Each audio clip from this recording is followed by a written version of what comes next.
And we're back here on our Coach's Corner with head coach Jason Lefebre of the Hettinger Scranton Nighthawk football team. And, Coach, we're unfortunately wrapping up the season. We got a couple games to talk about. But I guess one thing you can put on the Nighthawks this year, they were probably getting close to playing their best football of the year. They played some great games. Unfortunately, as you said, you lost to the number one seed team that gets a first-round bye in the playoffs and played well against them. We'll talk about that game. The game before, talk a little bit about that one as you guys picked up a win. Yeah, playing some great football at the end of the year. Unfortunately, didn't end up making the playoffs. That was our main team goal, and then take it week by week from there. But, can't complain when kids are playing hard at the end and against some really good teams, like you said, Grant County and Richardson. Yeah, you go up to Richardson, and let's talk about that one. That one was a crazy game. I thought for sure when you guys scored 58 seconds into the first quarter, I looked at Cade and I said, well, we're going to have a 58-50 shootout. And then defense came in and decided to play some football. So you guys had a tight game all the way through, and the scoring started coming in that second half. But throughout the game, it just seemed like it was just a chess match all night long between you coaches. Yeah, like you said, we started quick. Caden Anderson broke a tackle from like the biggest kid on the field, ended around and makes it like 45 yards out for a touchdown. And after that, we got a fumble and a quick score, but it got called back on a holding penalty. It seems like every big play we had this year got called back. We had very, very few over 40 yards, which in 9-man usually you're able to bust a couple. But yeah, I mean, we scored twice within like the first 2 minutes. I think that one got called back, and ever since that, It was just defensive struggle. But Richardson, they played well. We knew we going in, we had to stop number 7. It's that Glass kid. He's a stud. And luckily we limited him for the most part, and it was a defensive battle the whole night long. So yeah, you guys ended up getting into overtime, and of course we're about a minute away from it, and I'm like, Cade, we got to figure out what the overtime rules are. So we're scurrying. I ended up texting Kevin Morris. I'm like, overtime rules, 9-man football. And then he said 4 plays from the 10. Yep. Easy enough. Let's go. And I think you guys just keep going then until the tie is broken, right? So if he keeps answering touchdowns, you just keep going, right? Yep, pretty much. And it's very similar to college rules. So we took the ball and they scored right away, but they missed the 2-point. And then we were able to score. I told the kids in the huddle, I'm like, hey, we got 4 plays to get 3 yards a pop. Yep. So if we get 3 yards a pop, we're in. And it took all 4 It took plays. all 4. Because you got down to the goal line. I think that, wasn't it 3rd and goal at the 1? Yeah, it was 3rd and goal at the 1. We ran a fullback dive, or a trap, I guess, to Hayden Defoe. And we can't see from the sideline at that weird 25-yard line angle. It looked like he got in, but obviously didn't. But he barely ever gets stopped at the line of scrimmage. Right. He runs hard and moves his legs really well and has great vision and knifes through. And then 4th and 1 from the goal, or to go, Caden sneaks one in. Then we get the 2-point, which was our 2-point chip play that we kind of run a pick action with Riley and Caden, and he's able to catch it. And I saw Spud over there looking at the ball, and I'm like, if you don't call that complete. I know. But first overtime in Nighthawk history. So yeah, I was asking Coach Tibor was up there after the game. He obviously teaches in Hebron now, and he said he doesn't ever remember one for the Nighthawks. So it's been a while. A long time. Obviously, Black Devils have seen one, but very few and far between for overtime games. But you guys picked up the win there, and obviously at this point, you knew the playoffs were over with. We had talked the other day. Most of the season, everybody thought 2 teams were going to the regional or to the state or to the playoffs. Ended up being 3. I looked at the seating that Saturday morning. I'm like, Beach. How did Beach get in there? How'd they get the 2? Well, they weren't. They were the 3 seed. And obviously, you guys getting beat by Beach, and it's crazy looking back on that game and thinking, would you have played it different? You're probably not, because you're still playing the Beach Buccaneers. Yeah, I mean, that was, looking back, 5 weeks ago now, or 4 weeks ago, long time. They came out and passed it on us, and we hadn't faced a team like that all year. Obviously, Grant County and Richardson and Standing Rock spread you out a little bit, but that was the first game that they really attacked us through the air, and it showed, and we weren't able to get the stops we needed, and they were. But we knew once we lost to them, it was, we didn't control our own destiny anymore, which is what you want. And so we needed them to lose. And unfortunately for us, they beat Standing Rock in a close game. and they went on to beat Richardson and everybody else they had to. Yeah. So, yeah, they got the 3. And going back to that Richardson game, I think Blake Larson played one of the best games of his career. I think I had him down for 16 tackles or something like that from a defensive end spot. And on that last touchdown in overtime, he pretty much moved himself to guard. And he's like, run behind me. It's like, okay, that's kind of what you want. So it's pretty cool to see that. So you guys pick up a win there, and then you have Grant County Flasher, and that, of course, is homecoming night. There's distractions everywhere. Mm-hmm. You're seeing the number 1 team in the region. You have nothing on the line. So it's like, okay, how is this game going to unfold? And I guess for the most part, defensively, kudos to the – I mean, you gave up a lot of yards, but for the most part, I mean, 5 turnovers. You had 3 turnover on downs, which I think is huge in a ball game. Yeah. It was that traditional bend, don't break attitude where you can give up yards as long as you don't let them in. And I know we had a couple fumble recoveries and an interception. Should have been 2. I don't know how they called that second one a drop, but from our angle, it looked good. And then, I think 3 on downs. So able to get them to turn the ball over. We just weren't able to put up points. Yep. That unit is good. They are big. They're fast. They're so aggressive. They play a 3-4, and they literally control the whole game with 3 guys. Well, it seemed like they controlled that whole secondary. I mean, you guys would drop back to pass, and I would look, I'd see 3 guys going out for pass plays, and it looked like there was 8 guys covering back there and still 5 guys rushing. So yeah, they were physical at all points. I mean, they were grabby on the pass routes, and nothing ever got called. But that's the game that they called, and we weren't able to capitalize on it. But, again, big night from Blake. I think he had double-digit tackles. Caden Anderson had double-digit tackles. Micah Kilzer had a really great game. I think he had 3 tackles for loss, and Blake had 4 tackles for loss.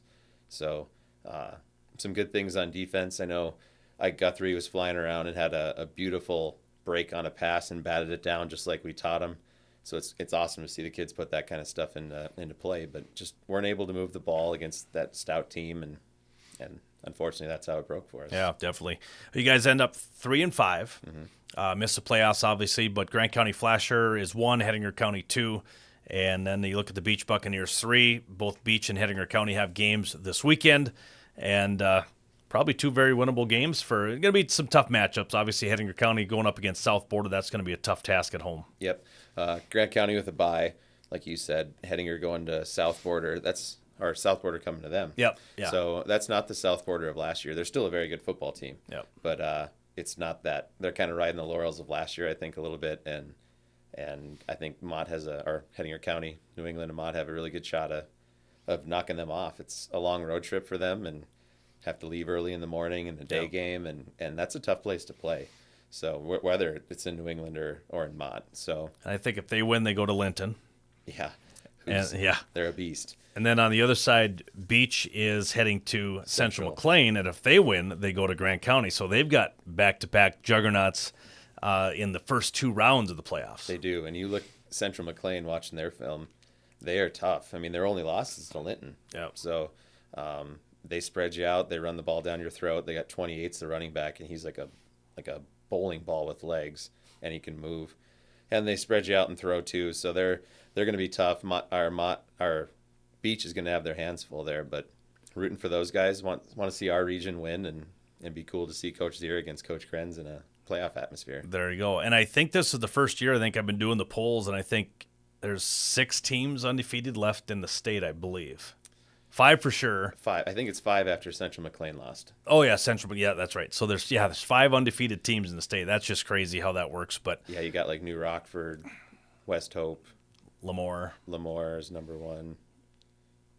And Linton, yeah, and Grant County. Well, Grant County's undefeated in our region.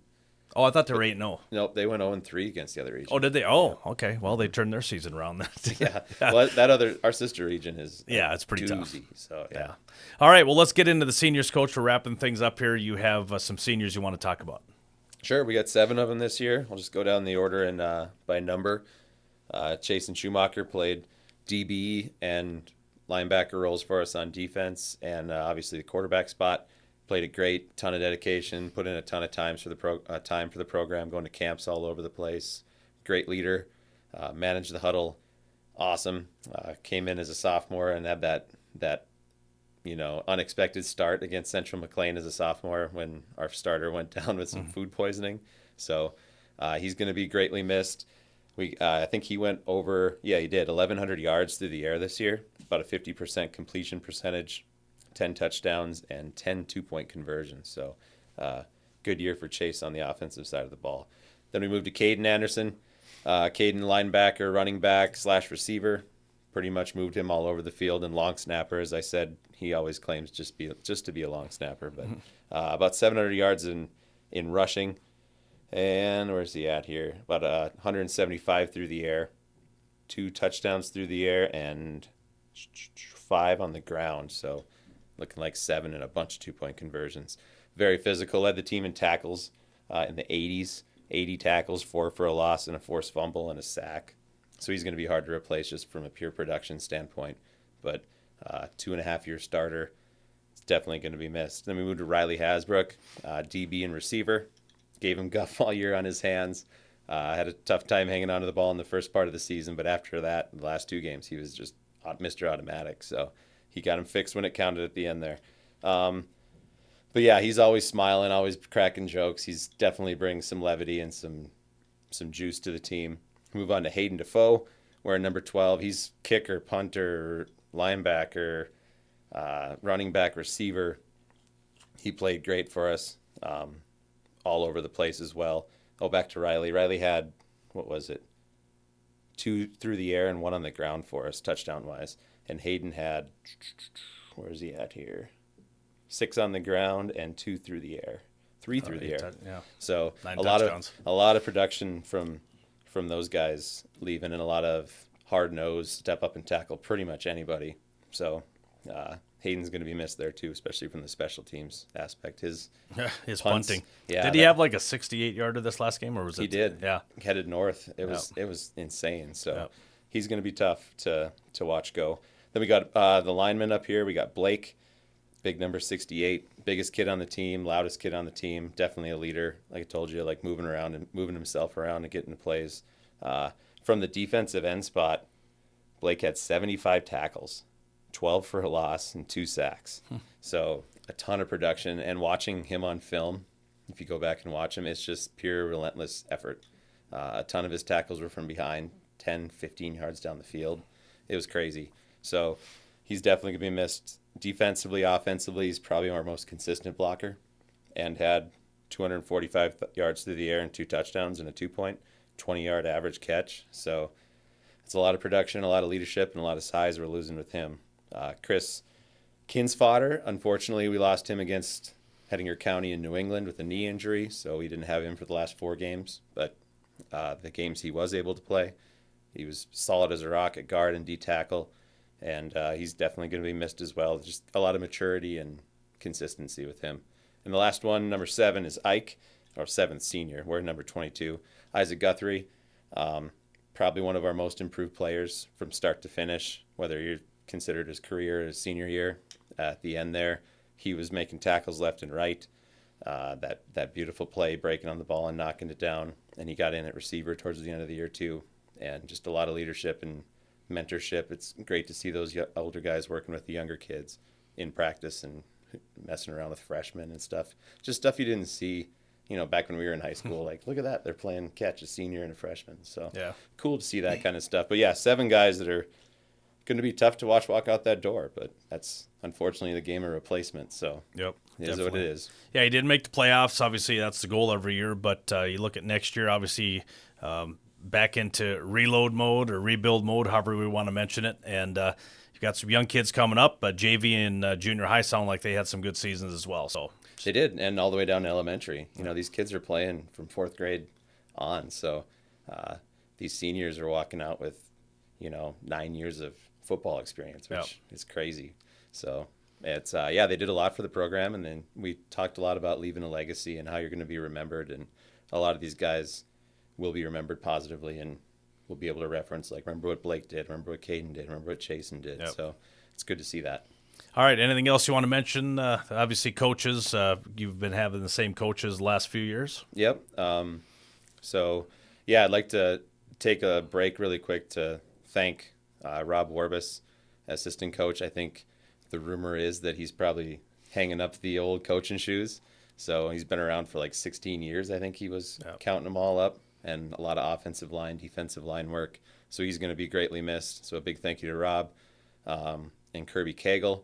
A lot of time driving over from Scranton, a ton of, that drive every day. They don't get practices in Scranton, which we'd like to see change. That would be so nice for them and to grow their program and get them a home game. But obviously politics and the co-op stops that from happening.